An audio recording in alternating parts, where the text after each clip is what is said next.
qué bueno que llegó. Hoy vamos a hablar de el proceso que pasan los medicamentos, de qué se descubren a qué están en la farmacia. Es un tema muy importante porque todo el tiempo andamos viendo ahí que hay nuevos tratamientos y que científicos del poli descubren que el nopal sirve para quitarlo todo. Entonces, vamos a ver cómo es el proceso de que algo se descubre a que se puede ver ya en el anaquel y comprar. Y quédese con nosotros porque al final le vamos a contar la terrible tragedia de los niños que nacían sin brazos y sin piernas por la talidomida. De veras que es bueno este remedio. Eso sí, don Chichito, es muy bueno. Por eso yo lo receto para los gómitos. El mal de espanto, el mal de ojo, la bilis, los riñones, el recargo intestinal, anginas de pecho y erupciones. Y también es muy bueno para los tabardillos, la garraspera, el dolor de cabeza, el dolor de muelas y el dolor de estómago. Y para el mal de Zambito, la pulmonía, los oponcios, el chorrillo, granos, torzones y hasta para la caspa. Hola, yo soy Andrés. Yo soy Adrián. Bienvenidos a Doctor Comadre. Acuérdense que tenemos Facebook, Twitter, Instagram, página web, podcast. Síganos en todos lados, déjenos sus preguntas. Denle clic aquí en la campanita para que les aparezcan los nuevos videos.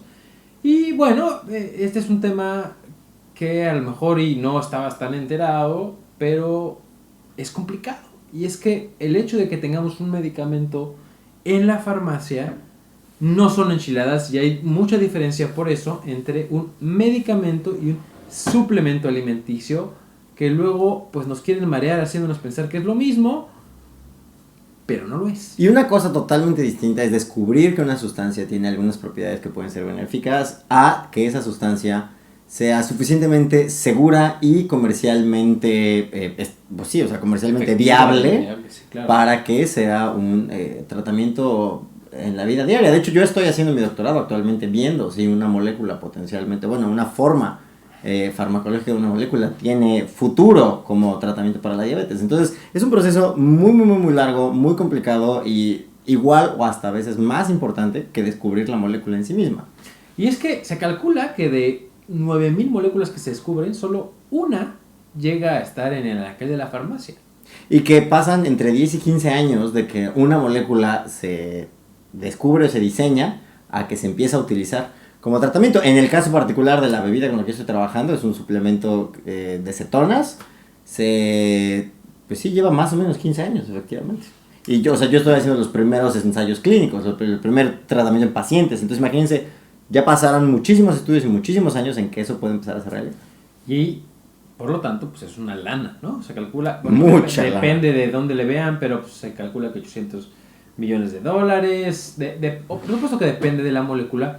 Y vamos a dividir este proceso en 4.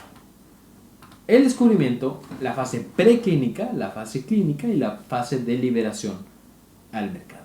La primera, pues es la fase de descubrimiento, que puede ser que ahí esté la molécula, que la conozcamos, pero no es lo mismo que sepamos que sirve o que se enfoque en una enfermedad o en un mecanismo específico. Claro, o una vez que se descubre el mecanismo de una enfermedad, pues vienen muchas ideas de si cambiáramos esto, podríamos ayudar a esta enfermedad. Exacto. Si cambiáramos esto otro, podríamos ayudar a esta enfermedad. Es que hay mucha investigación básica, digamos, que está descubriendo de cómo funcionan las cosas. Una vez que se descubre, por ejemplo, que hay un receptor en concreto, que hay un virus o una bacteria, tenemos entonces un objetivo en concreto que podemos empezar a perseguir, a trabajar, ¿no? Y a este respecto, por ejemplo, hay muchas maneras distintas en las que podemos encontrar moléculas que van dirigidas a este receptor o enzima o proteína o anticuerpo que deseamos modificar. Y a lo largo de la historia, la verdad es que la mayor parte de las moléculas que tenemos hoy en las farmacias las hemos descubierto, no las hemos inventado. O sea, la mayor parte de las cosas que tenemos es porque hay otros organismos en la naturaleza que los producen o que los utilizan con esos fines. Sí, hay digamos, 3 formas de descubrir una molécula. La primera es, como dice Adrián, puede estar en las plantas, en los animales. Por ejemplo, muchas plantas, como bien decíamos ya, como hablábamos del ácido acetilsalicílico que viene del sauce. O, por ejemplo, hay algunos medicamentos que se utilizan un medicamento en concreto que se utiliza para bajar el azúcar en los pacientes diabéticos, que se descubrió en la baba del monstruo de Hill. O por ejemplo, los siltamivir para la influenza, era un té para la gripa, ¿no? O sea, muchas de las cosas ya estaban en la naturaleza, realmente no las descubrimos, solo las identificamos, purificamos y descubrimos cómo producir en masa. Ahora, hay una segunda forma que se llama de novo, y ahí sí, en un laboratorio se diseña una molécula para un objetivo específico. Es decir, Si tengo un receptor, podemos diseñar una molécula que funcione como la llave, digamos. Por ejemplo, el tratamiento del VIH, por ejemplo, los medicamentos para el tratamiento del VIH, particularmente los inhibidores de proteasa, fueron así, ¿no? Identificamos una proteína que queremos atacar y entonces vamos a diseñar una molécula que embone aquí para detener esta proteína, ¿no? Ahora, hay una tercera forma que ahora es la que más se usa, que tiene un nombre así medio fancy, en inglés es el HTS. Son las pruebas biológicas de alto rendimiento en donde están por medio de robots y computadoras, supercomputadoras, procesando posibles combinaciones para posibles llaves en diferentes sistemas. Entonces, hasta que una pega. ¿Sí? Pues literalmente es jugarle ahí hasta ver cuál embona y de acuerdo a eso empezar a producir las mismas. Entonces, estos 3 primeros pasos vamos a obtener pues una serie de sustancias o una serie de elementos que van a permitirnos pasar entonces a la fase preclínica. Esta fase preclínica, bueno, más bien todos estos procesos, es importante hacerle paréntesis, están vigilados por regulación internacional y regulaciones locales. En el caso de Estados Unidos es la FDA, la Food and Drug Administration, pero en México está la COFEPRIS y en cada país tendrá la suya, o por ejemplo en Europa tiene una digamos a nivel continente o a nivel Unión Europea. En Inglaterra el NHS se encarga de eso, las universidades locales también. Exacto. Entonces, todo esto va siendo vigilado y van dándose permisos.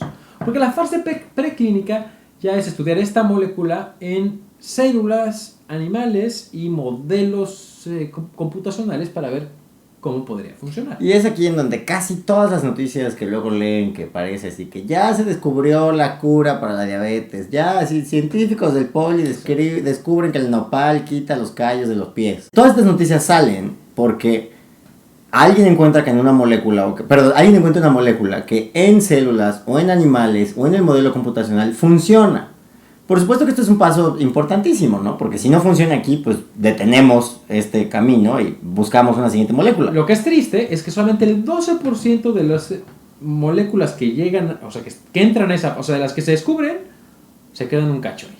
Pero luego de las que entran a esta fase preclínica, se quedan más o menos el 88% del camino. Solo el 12% pasan a la siguiente fase clínica. Entonces hay que tener mucha reserva cuando escuchamos estas noticias. Y la mayor parte no pasan a la siguiente fase porque entre otras de las cosas que tenemos que encontrar es cuánto tiempo duran circulando en nuestro organismo, cómo es que salen de nuestro organismo, si la molécula se desactiva o si las orinamos o si las defecamos. Es lo que se le conoce, o tiene un nombre complejo, que es la farmacocinética, que es cómo se absorben, cómo las metaboliza nuestro cuerpo, cómo se distribuyen en todo el cuerpo y finalmente cómo las elimina el cuerpo. Y por ejemplo también cuáles son las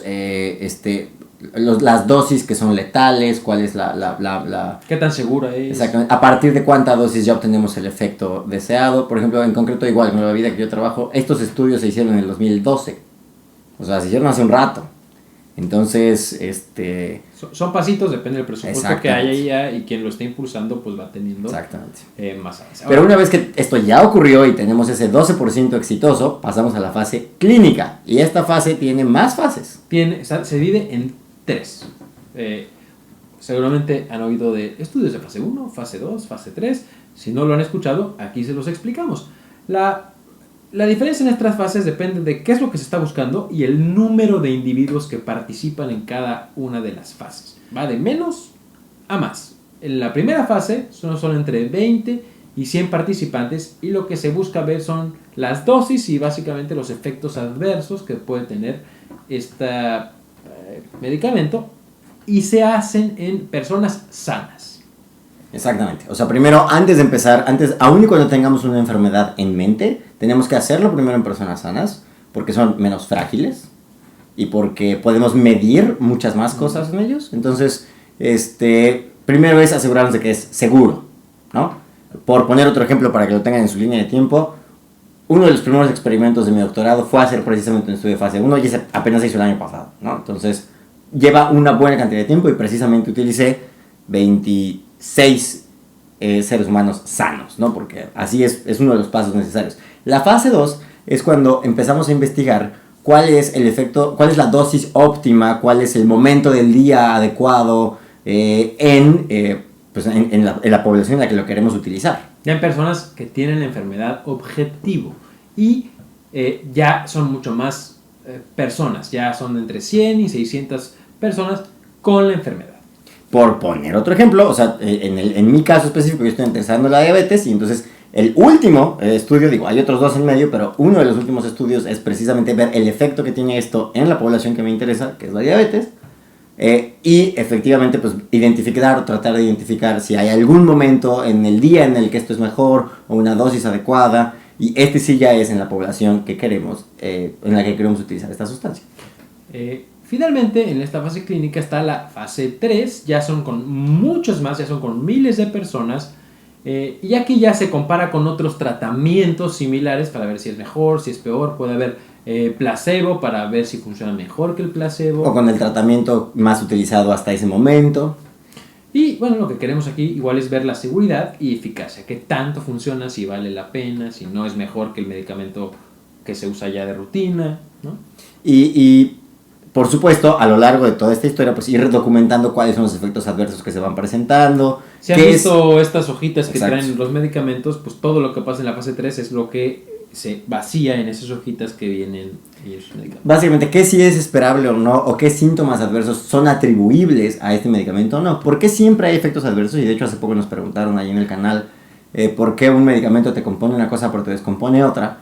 Y pues, por qué es frecuente que esto ocurra. Y lo que pasa es que este modelo de la cerradura y de la llave no es único, ¿no? Hay muchas cosas en el cuerpo, hay unas cosas en el cuerpo que muchos tejidos que expresan la misma cerradura o que una cerradura que se le parece mucho, y entonces la molécula que nosotros metemos al cuerpo no nada más va a actuar en donde queramos, va a actuar en todos los lugares en donde esa molécula se pueda pegar, y muchos de los efectos adversos son consecuencia de esto, ¿no? Esas son las 3 fases de la fase clínica. Pocos medicamentos llegan a esta fase y en este momento, en casi todos los países, si no es que en todos, se tiene que obtener ya la autorización de la autoridad regulatoria, que puede ser muchas veces que según el laboratorio, la farmacéutica, todo esto esté muy bien y la autoridad regulatoria considera que no es tan segura o no tiene tanto beneficio con respecto al resto de los medicamentos y no se le otorga la posibilidad de estar en la siguiente fase. Claro, o sea, puede ser que sea seguro, que ya sepamos la dosis correcta, el momento correcto, el efecto esperado, los efectos adversos esperados también, que ya sepamos todo esto y todavía no sepamos si el costo-beneficio de utilizar este medicamento es mejor que lo que ya estábamos haciendo o que no utilizarlo en absoluto. Y esto es distinto a hacer los estudios que contesten si a un país le conviene o no comprar este medicamento para toda su población. Pero bueno, esto más allá de la comprada Exacto. o no comprada es si es seguro, si vale la pena o no. Hasta ahí, sí, se otorga el permiso y ya entraremos a la fase de mercado. En la fase de mercado o la fase clínica 4, no es que ya se abrió el mercado y ya nos olvidamos, no. Las farmacéuticas o quien produce el medicamento, así como las autoridades regulatorias, están obligadas a seguir monitoreando los efectos adversos o posibles complicaciones de los medicamentos a lo largo de la historia. Por poner un ejemplo, apenas, no sé si llegaron a oír la noticia de la nimesulida, que es un medicamento que pues, me tocó a mí recetarlo con toda tranquilidad, sí, es claro. un medicamento que tiene años y recientemente se empezó a ligar con casos de falla hepática y ya la recomendación es no recetarlo.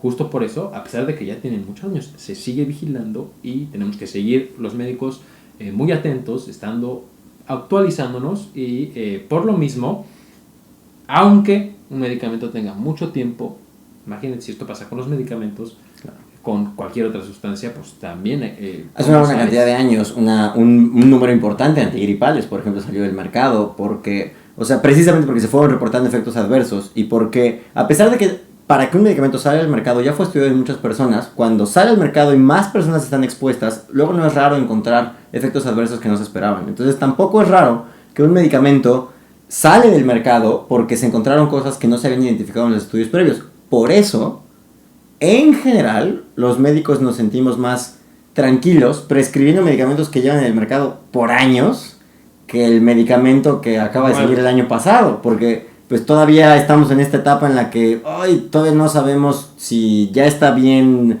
entendido su perfil de seguridad o no. Ahora, Estas Fast 4, si se fijaron, fueron 4 etapas. El descubrimiento, la fase preclínica, la fase clínica y finalmente el mercado. Pero esto no es todo.